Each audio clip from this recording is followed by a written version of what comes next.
Democratic Research Scholars Organization is organizing the first All India conference at Jadavpur University, with focusing on several aspects relating to research.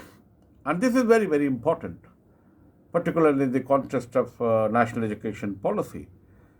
National education policy is giving altogether different kinds of direction to research. They are talking about the universities and colleges have to do research on only certain topics which are acceptable to the new regime or the government of India.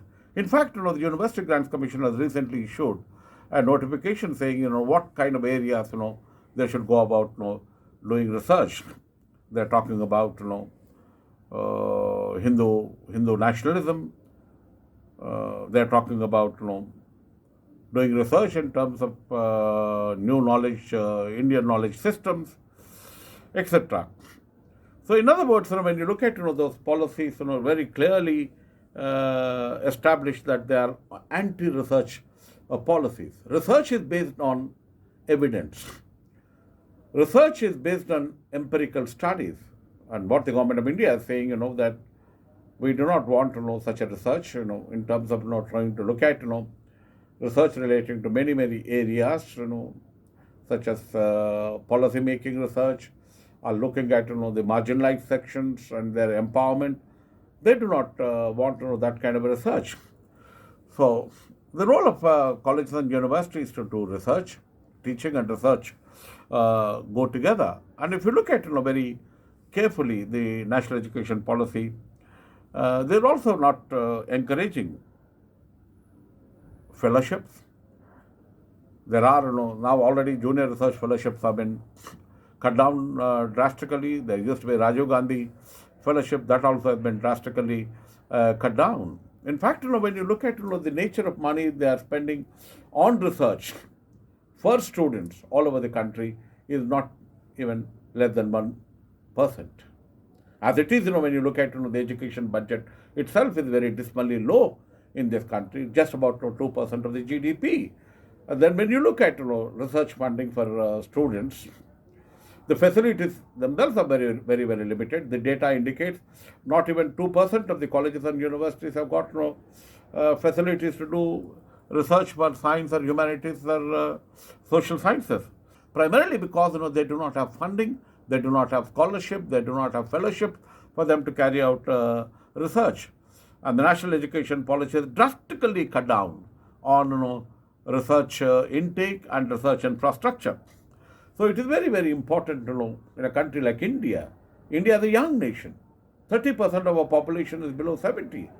They want to come to colleges and university to do research.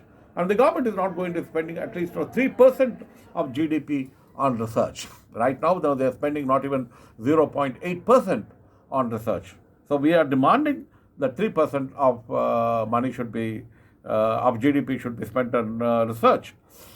And if you look at, countries in Europe, countries in Western countries, anyone who has done a PhD will get into postdoctoral work or, they get into some kind of a job. They continue to do research, they will have a postdoctoral fellowship. There is no concept of a postdoctoral fellowship in this country in many of the colleges and universities. So someone who has done a PhD, if he or she doesn't get a job, they must do postdoctoral research, for which again funding is important, and job security must be there.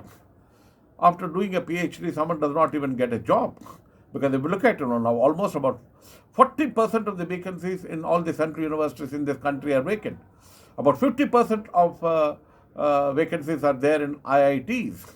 If this is the kind of a policy they're going to be pursuing, after all, government has a responsibility, state has a responsibility. Someone after doing, MA, MSc and PhD does not get, a job.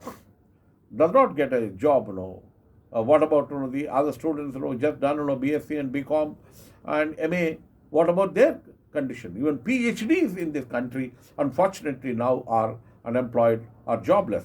So from Jadavpur, the Democratic Research Scholars Association is demanding that whatever anti-research policies which are there in the national education policy should be completely be dropped, and then fellowship for students who are doing MPhil and PhD should be increased. And there's absolutely research cannot be encouraged in this country if the government of India and several state governments are not spending 3% of their GDP on research.